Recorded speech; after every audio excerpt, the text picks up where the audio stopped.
Starting سین میں ایک چھوٹی بچی اپنے فادر سے پوچھتی ہے کہ ہمیں پہنچنے میں کتنی دیر لگے گی، تو فادر بیٹی کو کہتا ہے کہ ابھی ہمیں پہنچنے میں 4 گھنٹے ہیں، اور دیکھو ہم سمندر کے اوپر سے گزر رہے ہیں اور تم کھڑکی سے بادلوں میں کسی اینیمل کو ڈھونڈو۔ بچی جب کھڑکی سے باہر دیکھتی ہے تو اس کو اڑتے ہوئے شارک دکھائی دیتے ہیں، اور بچی اپنے فادر کو بتاتی ہے کہ میں نے اڑتے ہوئے شارک کو دیکھا، لیکن یہ سن کے فادر یقین نہیں کرتا، اور اچانک سے بہت سارے شارک جہاز کے پیچھے آتے ہیں اور جہاز کو چاروں طرف سے گھیرتے ہیں، اور ان شارک کے اوپر ایسا لگتا ہے کہ ان پر انسان بیٹھے ہیں، اور شارک کی طرف سے جہاز پر نیٹ پھینکتا ہے، اور پائلٹ ریڈار میں دیکھتے ہیں ان کی جہاز کو کسی نے گھیر لیا ہے۔ ان شارک پر نازیز کا لوگو ہوتا ہے، اور ایک سپاہی شارک سے چھلانگ لگا کے جہاز پر آتا ہے اور جہاز کا دروازہ توڑ کے اس کے اندر آتا ہے۔ ایک شارک جہاز کے سامنے آتا ہے اور پہلے والے سپاہی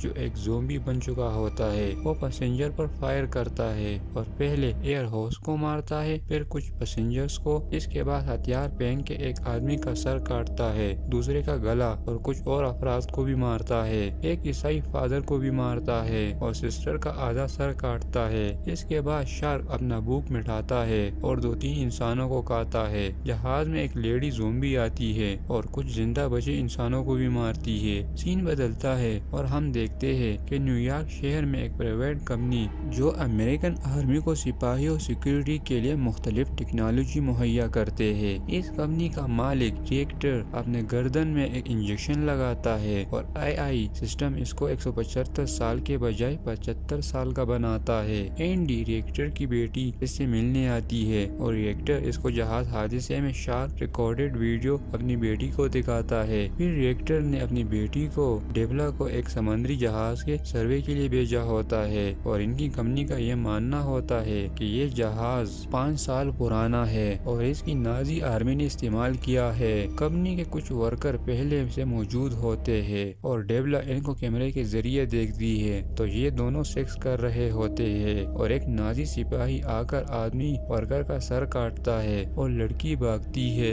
ڈیبلا یہ سب دیکھتی ہے اور جدھر یہ 2 ورکر تھے گاڑی سے اتر کے یہاں آتی ہے۔ زومبی لڑکے کو گھسیٹتے ہوئے ایک چھوٹے تالاب تک لا کر شارکس کو کھلاتا ہے۔ یہ ایک جہاز ہوتا ہے پانی کا، اور اس کو دیکھ کے ڈیبلا حیران ہوتی ہے کیونکہ اس نے اس سے پہلے ایسے جہاز نہیں دیکھا تھا۔ جہاز کے اندر بہت سارے لاشیں ترتیب کے ساتھ لٹکی ہوتی ہے، اور یہ جہاز نازی کا ہوتا ہے، اور پھر نازی سپاہی آ کر ڈیبلا پر اٹیک کرتے ہیں۔ ڈیبلا زومبی سے لڑتی ہے اور کافی اچھی فائٹ کرتی ہے اور کئی زومبیز کو مارتی ہے۔ جینا زومبی شارک پر اڑتے ہوئے جہاز میں آتی ہے اور ڈیبلا کو دیکھ کر اس سے لڑتی ہے اور اس کے سینے میں ایک انجیکشن انجیکٹ کر کے جاتی ہے۔ ڈیبلا جہاز سے باہر آتی ہے اور زومبی شارکس پر بیٹھ کر جاتے ہیں اور جہاز برف کے اندر غائب ہوتا ہے۔ سین بدلتا ہے اور ریکٹر کے لیب کو دکھایا جاتا ہے اور ڈیبلا کو بچا کے ادھر اسی لیب میں لایا ہوتا ہے، اور اس کے فادر اس سے ملنے آتا ہے۔ ڈیبلا اچھا فیل نہیں کرتی۔ ریکٹر خود کو پھر سے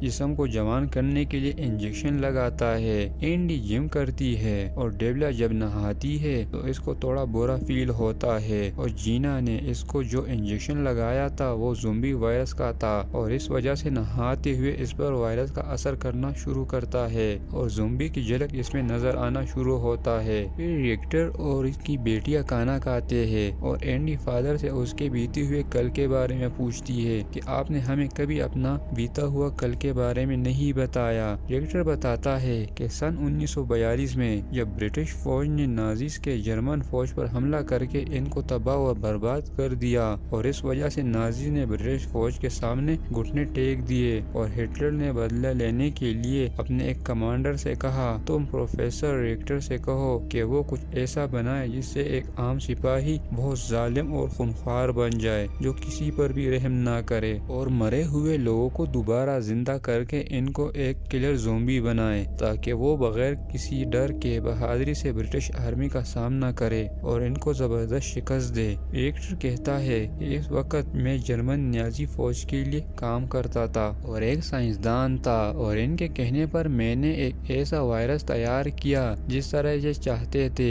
میں نے جلدی میں یہ وائرس بنا لیا لیکن اس کا اینٹی ڈوٹ نہیں بنا پایا، وہ بھی اس لیے کیونکہ ہم پر ہر طرف سے حملے ہو رہے تھے اور مجھے موقع ہی نہیں ملا۔ جب یہ وائرس تیار ہوا تو کمانڈر اس کا استعمال کا کہتا ہے اور میں نے اسے ایسا کرنے سے منع کیا اور بولا کہ جب تم یہ وائرس فوج اور مردہ لوگوں پر استعمال کرو گے تو یہ ایک بار زومبیز بن گئے دوبارہ عام انسان نہیں بن پائیں گے کیونکہ اس کا علاج میرے پاس نہیں ہے۔ یہ سننے کے باوجود بھی کمانڈر فیصلہ کرتا ہے وائرس کو آرمی پر استعمال کرنے کا اور میں نے جب ان کو روکنا چاہا کمانڈر نے مجھے گولی ماری اور میں جب مرنے لگا تو میں نے اسی وائرس کو خود پر استعمال کیا۔ نازی فوج برٹش پر اٹیک کرتے ہیں اور جرمن فوج مزید کمزور ہوتی ہے کیونکہ انہوں نے وائرس کا استعمال نہیں کیا تھا۔ پھر آگے کی سٹوری ریکٹر بتاتا ہے کہ جب 1945 میں ہٹلر کی موت ہوئی اور جرمنی کی حالات مزید بدتر ہوئے تو اس کے بعد کمانڈر اور اس کے سپاہی بھی غائب ہو گئے۔ پھر میں امریکہ آ گیا اور میں نے انسانوں کی بھلائی کے لیے یہ کمپنی بنائی اور مجھے افسوس ہے کہ میں نے کیوں یہ وائرس بنایا۔ یہ سن کے ریکٹر کی بیٹی کو غصہ آتا ہے اور فادر کو بتاتے ہیں کہ آپ کی وجہ سے پہلے بھی نقصان ہوا اور اب بھی ہو رہا ہے اور اب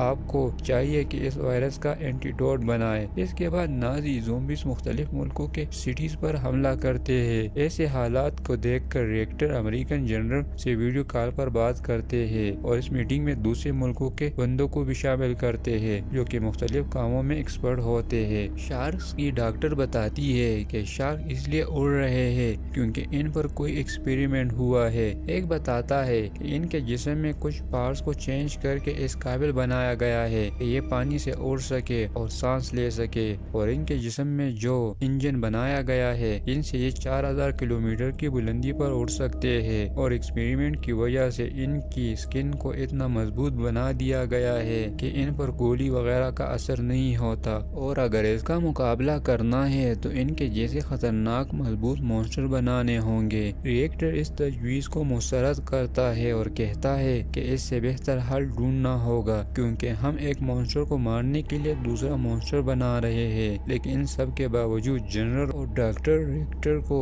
مونسٹر تیار کرنے کا حکم دیتے ہیں۔ پھر کچھ دنوں بعد ایک مسافر جہاز اپنی منزل کی طرف اڑتا ہے۔ زومبی نازیز بھی حملے کے لیے نکلتے ہیں اور جہاز کو گھیرتے ہیں اور اپنا پہلا شکار کرتے ہیں۔ جینا آتی ہے اور پائلٹ کو جہاز سے باہر پھینکتی ہے اور ایک ایئر ہوسٹ کو بھی مارتی ہے، پھر ایک عورت کو مارتی ہے۔ اس کے بعد ایک نوکیلے رسی کو جہاز کے آر پار کر کے رسی کو کھینچتے ہیں اور بہت سارے مسافروں کو اس رسی سے کاٹتے ہیں۔ آرمی والے بھی حملے کے لیے جہاز کی طرف آتے ہیں کیونکہ زومبیز نے کچھ مسافروں کو یرغمال بنایا ہوتا ہے۔ جہاز کا چھت اڑتا ہے اور مسافر جہاز سے اڑتے ہیں اور شارک ان کو کھا جاتا ہے۔ اینڈی اور باقی سب یہ سب دیکھ رہے ہوتے ہیں اور اینڈی اپنے فادر کو ویڈیو کال پر بتاتی ہے کہ ہم کیوں بیچارے عوام کو استعمال کر رہے ہیں۔ تو ریکٹر بتاتا ہے کہ ایک بار ہم اس مشن میں کامیاب ہو جائے تو میں ریٹائرڈ ہو جاؤں گا۔ ڈیبلا زومبی بنتی ہے اور جہاز کا دروازہ کھولتی ہے اور باقی زومبی پلین کے اندر آتے ہیں اور سپاہیوں کو مارنا شروع کرتے ہیں اور یہ دیکھ کر اینڈی اینٹیڈوٹ نکال کے ڈیبلا کو لگاتی ہے۔ پھر ایک بہت بڑا شارک آتا ہے اور دوسرے شارک کو مارنے لگتا ہے اور اس شارک کو ریکٹر نے بنایا ہوتا ہے۔ ان شارک کے مقابلے میں سارے شارک مرتے ہیں اور ڈیبلا بھی ٹھیک ہوتی ہے۔ سب بہت خوش ہوتے ہیں اور اپنے مشن میں کامیاب ہوتے ہیں اور پھر آخر میں ہم ایک جہاز کو دیکھتے ہیں